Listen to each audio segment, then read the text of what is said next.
Option form काय असतो? तो नेमका कधी भरावा लागतो? तर ह्याची सुद्धा माहिती मी पुस्तकामध्ये दिलेली आहे. तर ऑप्शन फॉर्मचं मी 23 पेजवर दिलेलं आहे, की ह्यामध्ये ऑप्शन फॉर्म कसा भरावा.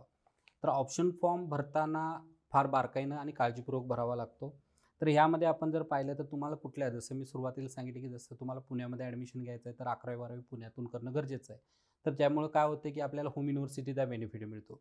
दुसरं आहे, की आता जर पुण्यामध्ये ॲडमिशन घ्यायचं आहे, तर कोणकोणत्या विद्यापीठ आहेत. तर यामध्ये 2 आहेत. ते 2017 नंतरचे जेवढे कॉलेजेस आहेत, ते सर्व बाटू अंतर्गत आहेत. त्याचबरोबर जुने जे कॉलेज आहेत ते सर्व पुणे विद्यापीठांतर्गत आहेत.